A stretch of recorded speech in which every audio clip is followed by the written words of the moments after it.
الحمدللہ رب العالمین والصلاة والسلام علی سید الانبیاء والمرسلین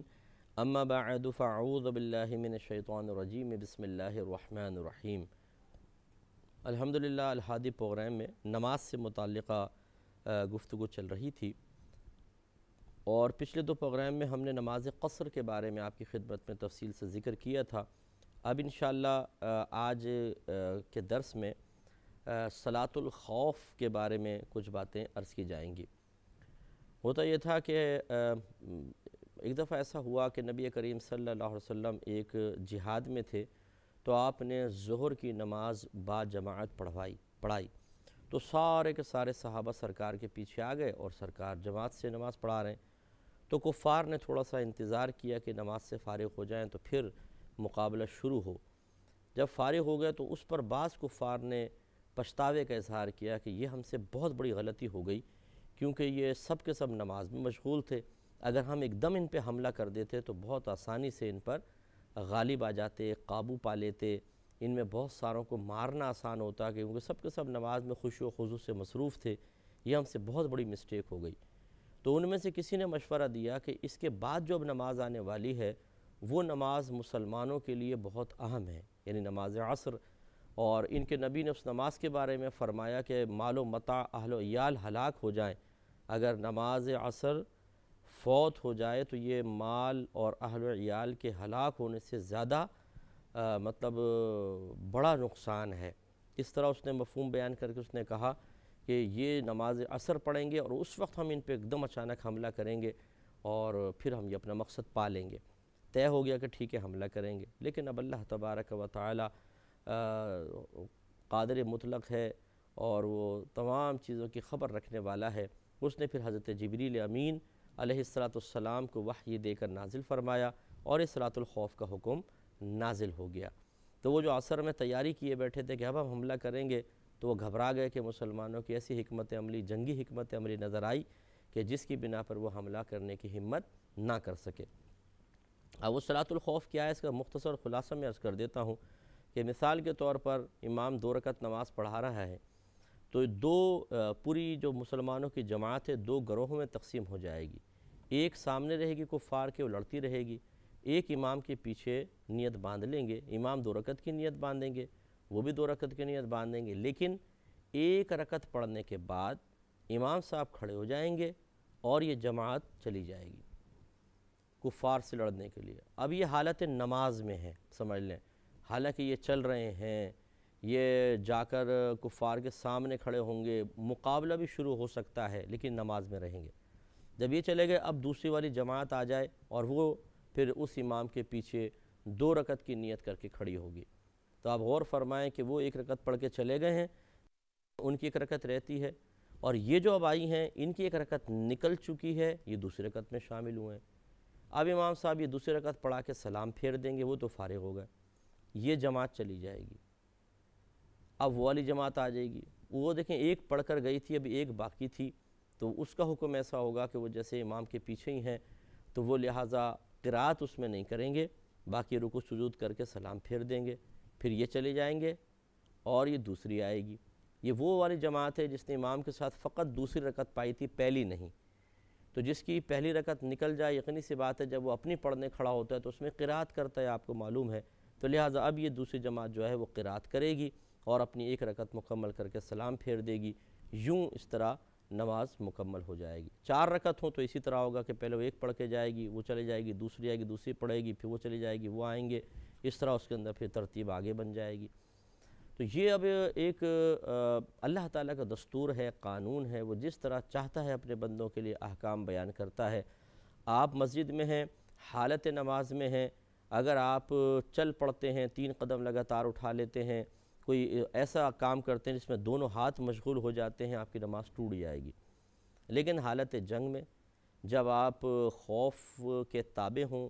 جس وقت حالات ایسے ہوں کہ اگر آپ اپنے ہاتھوں کو باندھ کر رکھیں، اگر آپ کوئی حرکت وغیرہ نہ کریں، اگر آپ ہوشیار نہ رہیں تو کفار آپ پہ حملہ کر دیں گے، تو اللہ تبارک و تعالی نے نماز کو معاف نہیں فرمایا اور جماعت کو ترک کرنے کی اجازت نہیں دی، بلکہ اس کے لیے کوئی حل نکالنے کا حکم دیا ہے۔ ہاں اگر گھمسان کا رن پڑ جائے گھمسان کی لڑائی شروع ہو جائے اور کسی کو بھی یہ فرصت نہ ہو کہ باقاعدہ جماعت قائم ہو، جیسے غزوہ خندق میں ہوا تھا کہ لڑائی شروع ہو گئی تھی تو ظہر، عصر، مغرب، عشاء، یہ 4 نمازیں ایسی تھیں جو نبی کریم صلی اللہ علیہ وسلم خود بھی ادا نہ فرما سکے تھے، صحابہ کرام بھی مشغول و مصروف تھے، تو وہاں صلاۃ الخوف بھی نہیں ہو سکی تھی۔ پھر نبی کریم صلی اللہ علیہ وسلم نے بالترتیب ان نمازوں کو بعد میں وقت گزر جانے کے بعد ادا فرمایا۔ تو وہ چونکہ ایک صحیح عذر تھا کہ اس وقت ٹائم ہی نہیں تھا کہ انسان کسی طرف متوجہ ہوتا، اس لیے وہ معاف ہوئی، یعنی اس کو گناہ معاف ہو گیا، کوئی گناہ گار نہیں ہوا، کوئی بھی نہیں ہوا، کیونکہ ماحول ایسا تھا۔ لیکن اگر فرصت اتنی ہو کہ اتنا گھمسان کی لڑائی نہیں ہے، تیر اندازی چلتی رہے گی، ہلکی پھلکی جھڑپ ہوتی رہے گی، تو پھر یہ صلاۃ الخوف کا حکم ہوتا ہے۔ تو اب اس موجودہ صلاۃ الخوف والی صورت کو سامنے رکھ کر آپ دیکھیں کہ جب خوف کی حالت میں اللہ تبارک و تعالی نماز کو معاف نہیں فرما رہا اور جماعت کو کا حکم دے رہا ہے کہ آپ جماعت سے نماز پڑھیں، تو پھر حالت امن میں بدرجہ اولا ہمیں نماز بھی مستقل پڑھنی چاہیے اور جماعت سے ہی نماز پڑھنی چاہیے۔ ہاں اگر کوئی صحیح عذر ہے، بہرحال ترک جماعت کے جو اعذار اکابرین نے بیان فرمائے ہیں وہ ہوں تو ایک الگ مسئلہ ہے، جیسے بارش آ گئی، تیز بارش ہے، طوفان ہے، سخت ترین سردی پڑ رہی ہے، آدمی بیمار ہے، یا دشمن کا خوف ہے، راستہ پرامن نہیں ہے، جان جانے کا خوف ہے، کوئی جانور باہر ایسے ہیں جو کاٹ کھائیں گے، کتے وغیرہ ہیں، کٹکنے کتے ہیں، خصوصاً یہ اندھیری والی نمازوں میں گاؤں وغیرہ کے اندر آپ نے دیکھا ہوگا کاٹ کھاتے ہیں، ایسے کتے بھی ہوتے ہیں، تو وہ ایک شرعی عذر ہو جاتا ہے ترک جماعت کے لیے، ورنہ جو پرامن ماحول ہو تو پھر جماعت سے نماز ضرور پڑھنی چاہیے، مردوں کے لیے واجب ہے۔ اب ذرا اس کا حکم دیکھیے اللہ تعالیٰ نے کیسے حکم ارشاد فرمایا کہ وَإِذَا كُنْتَ فِيهِمْ، اے حبیب کریم صلی اللہ علیہ وسلم جب آپ ان صحابہ کرام کے درمیان ہوں، فَأَقَمْتَ لَهُمُ الصَّلَاةَ، پھر نماز میں آپ ان کی امامت فرمائیں، تو فَلْتَقُمْ طَائِفَةٌ مِّنْهُمْ مَعَكَ، تو چاہیے کہ ان میں سے ایک جماعت آپ کے ساتھ رہے، یعنی وہ آپ کے پیچھے نماز شروع کر دیں، ایک وہاں ہے، وَلْيَأْخُذُوا أَسْلِحَتَهُمْ، اور چاہیے کہ وہ اپنے ہتھیار لیے رہیں، یعنی یہ ان کے لیے جو دوسرے ہیں کہ وہ ہتھیار اٹھا کر رکھیں، یہ جماعت والے جو ہیں یہ آ کے نماز پڑھیں۔ بعض نے دونوں کے لیے حکم رکھا ہے کہ اللہ تعالیٰ نے گویا کہ یہ فرمایا کہ وہ بھی ہتھیار اٹھا کر رکھیں، اور یہ نمازی حضرات وہ کم از کم ہتھیار اپنے پاس رکھیں جس کی وجہ سے نماز کے ارکان کی ادائیگی میں کوئی مسئلہ نہ ہو، رکوع آرام سے ہو سکتا ہو، سجدہ آرام سے ہو سکتا ہو، اتنا اسلحہ کم از کم اپنے پاس رکھیں۔ اور یہی زیادہ بہتر ہے کہ یہ آیت کو دونوں کے لیے رکھا جائے، کہ حکم دونوں کے لیے ہے کہ جو کفار کے سامنے جماعت ہے ہماری وہ بھی اسلحے کے ساتھ وہ تو ہوگی کیونکہ مقابلہ کر رہی ہے، اور جو امام کے پیچھے جماعت کھڑی ہوئی ہے یہ بھی کم از کم ضروری اسلحہ اپنے پاس رکھیں، کہ کبھی ایسا ہوتا ہے کہ ایک دم حملہ ہوا اور وہ جماعت ہماری پسپائی کا شکار ہو گئی تو وہ جماعت تک پہنچ جائیں گے۔ اب یہ سب ہتھیار کو دور رکھ کر اور پھر نمازیں پڑھ رہے ہیں تو پھر ایک دم کیسے اٹھائیں گے، اس لیے فوراً سے پیشتر پھر وہ ہتھیار نکال کے نماز توڑ کے اور مقابلے میں مشغول ہو جائے۔ فَإِذَا سَجَدُوا، پھر جب وہ سجدہ کر لیں، یعنی یہ جو ایک جماعت آپ کے ساتھ ہے، ایک وہاں ہے، یہ سجدہ کر لیں، تو فَلْيَكُونُوا مِنْ وَرَائِكُمْ، تو وہ ہٹ کر آپ سے پیچھے ہو جائیں، یعنی اب یہ چلے جائیں، اور وَلْتَأْتِي طَائِفَةٌ أُخْرَى، اور چاہیے کہ پھر دوسرا گروہ آپ کے پاس آ جائے، لَمْ يُصَلُّوا، جس نے اس وقت تک نماز نہیں پڑھی تھی، فَلْيُصَلُّوا مَعَكَ، تو اب وہ آپ کے انہیں چاہیے کہ وہ آپ کے ساتھ نماز پڑھیں، یعنی ایک رکعت پڑھیں، وَلْيَأْخُذُوا حِذْرَهُمْ وَأَسْلِحَتَهُمْ، اور انہیں چاہیے کہ اپنی پناہ اور اپنے ہتھیار لیے رہیں، یعنی اپنی پناہ سے مراد یہ ہے کہ ایسی تدبیر اختیار کر کے رکھیں کہ کفار اچانک حملہ کریں تو یہ ان سے محفوظ رہیں، اور دوسرے اپنے اسلحہ وغیرہ بھی اپنے ساتھ رکھیں۔ اللہ تعالیٰ فرماتا ہے کہ وَدَّ الَّذِينَ كَفَرُوا، اور کافروں کی یہ خواہش ہے کہ لَوْ تَغْفُلُونَ عَنْ أَسْلِحَتِكُمْ وَأَمْتِعَتِكُمْ فَيَمِيلُونَ عَلَيْكُمْ مَيْلَةً وَاحِدَةً، کہ کہیں ایسا ہو جائے کہ آپ اپنے ہتھیاروں اور اسباب سے غافل ہو جائیں تو وہ اچانک آپ لوگوں پر دفعتاً واحدتاً ایک ساتھ حملہ کر دیں، یعنی وجہ بیان کی جا رہی ہے کہ صلاۃ الخوف کی اجازت کیوں دی گئی ہے، کیونکہ کفار چاہتے ہیں کہ ہم ایک دم حملہ کر دیں۔ اور ولا جناح علیکم ان کان بکم اذی من مطر او کنتم مرضی ان تضعوا اسلحتکم، اور اس میں تم پر کوئی حرج نہیں ہے کہ اگر تمہیں بارش کے سبب کوئی تکلیف پہنچ رہی ہو یا تم بیمار ہو، کس چیز میں حرج نہیں ہے کہ اپنے ہتھیار کھول دو۔ تو یہ ایک عذر بیان کر دیا کہ ویسے تو فرمایا کہ ہتھیار اپنے ساتھ رکھو، لیکن اگر کوئی بیمار ہے، ہتھیار نہیں اٹھا پا رہا، شدید بارش ہو گئی ہے جس سے اسلحہ وغیرہ اور بھاری ہو گیا ہے اور بڑی وزن زیادہ ہو گیا ہے، تو ہتھیار اتار بھی سکتے ہیں۔ وَخُذُوا حِذْرَكُمْ، اور اپنی پناہ لیے رہو، یعنی ہتھیار اتارنے کی صورت میں بھی غافل نہ ہو، بہت ہوشیار رہو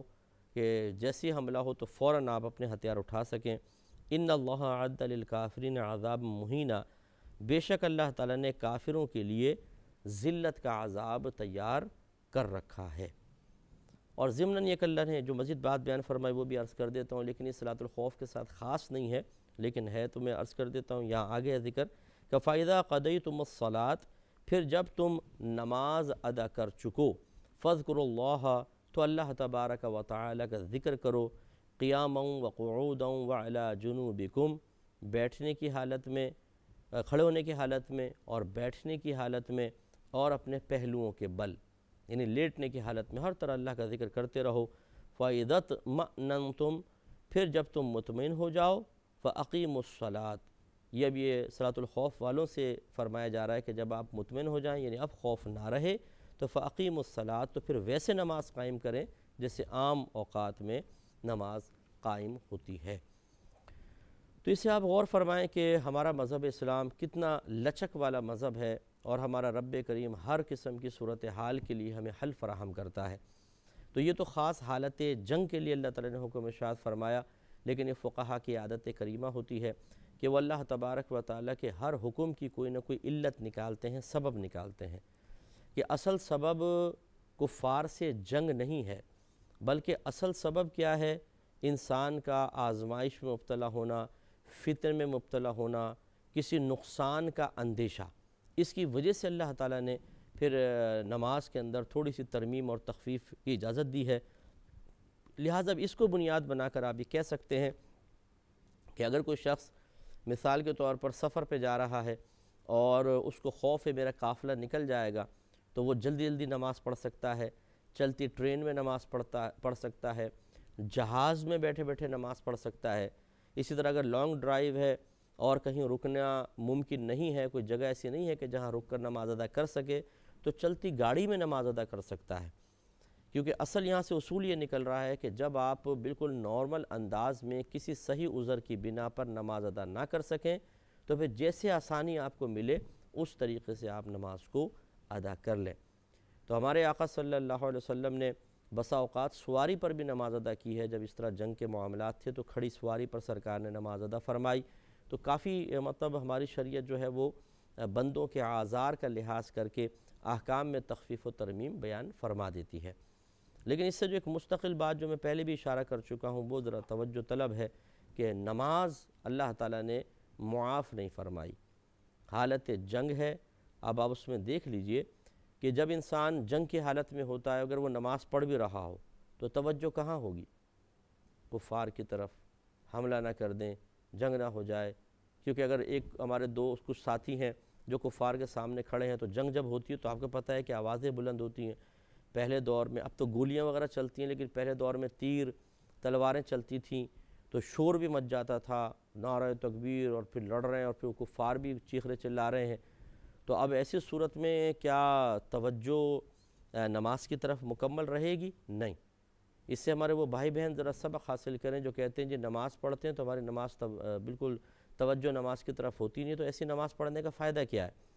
بھائی فائدہ آپ چھوڑ دیجئے، فائدہ نقصان، فرض تو پورا کرنا ہی کرنا ہے۔ تو اسی طریقے سے یہ معاملہ ہے کہ صحابہ کرام کی توجہ اگر اس طرف جا بھی رہی ہے لیکن نماز چھوڑنے کا حکم نہیں ہے۔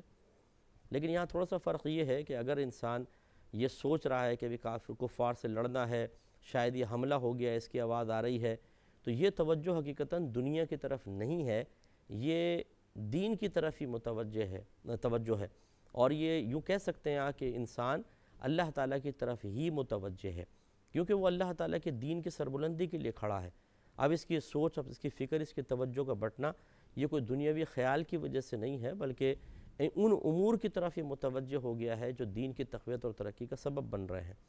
اسی لیے ہمارے اکابرین نے بیان فرمایا، اگر کوئی حالت نماز میں ہے اور وہ آخرت کے بارے میں غور و تفکر شروع کر دیتا ہے، جنت کے بارے میں، دوزخ کے بارے میں، موت کے بارے میں، قبر کے بارے میں، میدان محشر کے حساب و کتاب کے بارے میں، پل صراط کے بارے میں، نامہ اعمال کے ہاتھ میں دیے جانے نہ دیے جانے کے اعتبار سے وہ غور و تفکر کر رہا ہے، تو یہ اللہ تعالیٰ کی طرف ہی متوجہ ہونا کہلائے گا، کیونکہ ان امور کا تعلق دنیا سے نہیں ہے۔ ہمارے نبی کریم صلی اللہ علیہ وسلم نے یہی ارشاد فرمایا کہ جس نے 2 رکعت نماز اس طرح ادا کی کہ اس میں دنیا کا کوئی خیال دل میں نہ لایا، تو اللہ تعالیٰ اسے گناہوں سے ایسا پاک و صاف کر دے گا جیسے آج ہی اپنی ماں کے پیٹ سے پیدا ہوا ہے۔ تو دیکھیں، دنیا کا خیال نہ لایا، تو یہ جو آپ نے سب میں نے چیزیں گنوائیں یہ سب امور آخرت ہیں، موت اور قبر ہے، میدان محشر، پل صراط، جنت، دوزخ، ان چیزوں کا تعلق آخرت سے ہے، لہٰذا یہ دنیا کا خیال نہیں کہلائے گا، جائز۔ اسی طریقے سے حضرت عمر فاروق رضی اللہ تعالیٰ عنہ کا یہ قول منقول ہے کہ آپ ارشاد فرمایا کرتے تھے کہ میں دوران نماز اپنے مجاہدین کی صفوف کو سیدھا کرتا رہتا ہوں۔ یعنی کیا مطلب؟ آپ دوران نماز، حالانکہ آپ امام تھے، کیونکہ خلیفہ ہی نماز پڑھاتے تھے، تو آپ نماز پڑھا رہے ہیں اور جہاد کی صفوف کے بارے میں، مجاہدین کی صفوف کے بارے میں سوچ رہے ہیں، تو اس کا مطلب یہ ہوا کہ یہ جو حالت جنگ میں جبکہ انسان کفار سے لڑ رہا ہے، کوئی نفسانی خواہش کے تابع ہو کر بھی نہیں، دین کی سربلندی کے لیے، اپنے ملک کی حفاظت کے لیے، تو پھر انسان اس کے بارے میں غور و تفکر کر سکتا ہے اور یہ خشوع و خضوع کے منافی نہیں ہوگا۔ تو نماز کی اتنی اہمیت ہے کہ اللہ تعالیٰ نے حالت جنگ میں بھی نماز کا حکم دیا، اور پھر جماعت سے سرکار نے نماز پڑھائی۔ یہ ایک اور مطلب جماعت سے نماز پڑھنے کے لیے، اس کی فضیلت کو ظاہر کرنے کے لیے بہترین دلیل ہے۔ ہمارے وہ بھائی بہن ذرا درس حاصل کریں کہ خصوصاً مطلب مرد حضرات، کیونکہ بہنوں پر تو کوئی واجب نہیں ہے جماعت، کہ جو مسجدوں کے سامنے کھڑے ہوتے ہیں، دوستوں سے باتیں کر رہے ہوتے ہیں، ٹائم بھی بہت ہوتا ہے، ان کے سامنے لوگ